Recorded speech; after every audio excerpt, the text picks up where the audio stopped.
कि अगर 4 शहीद हो गए तो क्या हुआ, मेरे इतने पुत्र आज जीवित तो हैं।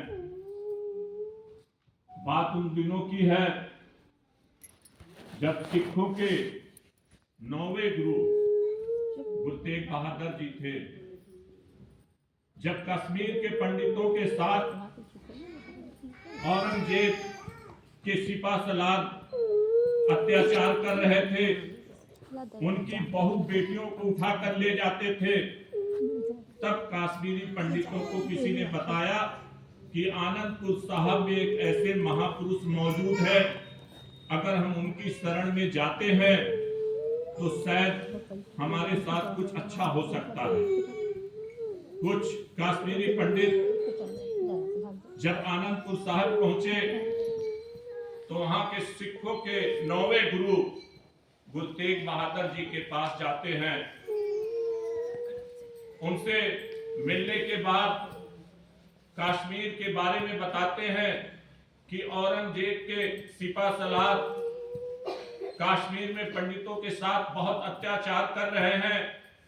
उनका कहना है या तो इस्लाम धर्म स्वीकार कर लो या अपनी मौत स्वीकार कर लो, बताइए अब मैं क्या करूं।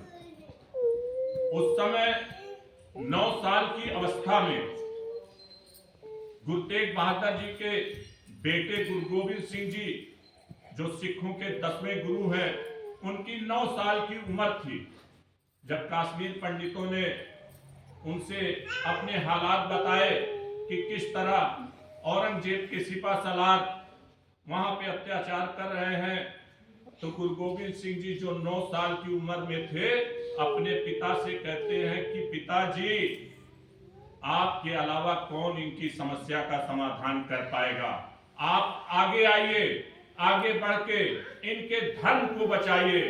तब गुरु तेग बहादुर जी ने कहा कि जाओ औरंगजेब से कह देना कि जिस दिन तुम गुरु तेग बहादुर को मुसलमान बना दोगे तो हम इस्लाम धर्म स्वीकार कर लेंगे। जब ये सूचना औरंगजेब के पास पहुंचती है तो औरंगजेब गुरु तेग बहादुर जी को गिरफ्तार करने के लिए सेना भेजता है, लेकिन गुरु तेग बहादुर जी खुद आनंदपुर से चलकर दिल्ली के रास्ते जा रहे होते हैं। तब उन्हें गिरफ्तार कर लिया जाता है और औरंगजेब के पास पेश किया जाता है।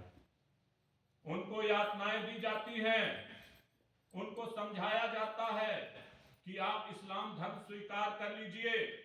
उनके साथ सतीदास, मतीदास और एक दयाला भाई भी 3 लोग साथ होते हैं।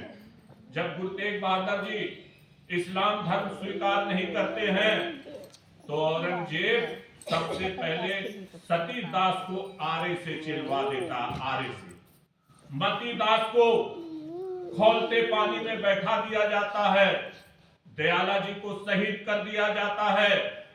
जब गुरु तेग बहादुर जी के सामने ये घटना घटती है तो औरंगजेब सोचता है कि शायद ये इस्लाम धर्म स्वीकार कर ले, लेकिन 9वें गुरु हमारे गुरु तेग बहादुर जी इस्लाम धर्म स्वीकार नहीं करते हैं और सनातन धर्म बचाने के लिए अपना शीश बलिदान कर देते हैं।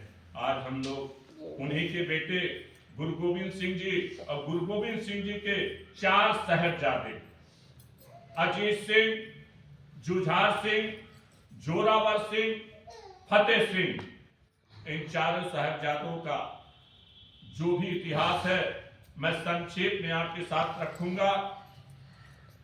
जब गुरु गोविंद सिंह जी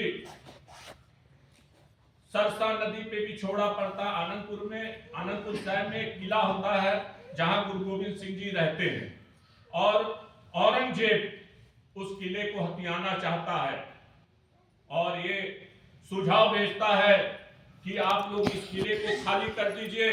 तो गुरु गोविंद सिंह जी, उनके साहिबजादे, उनका परिवार और जो उनके साथ सिख संगत रहती है वो विचार करते हैं कि क्या किया जाए। उस किले को चारों तरफ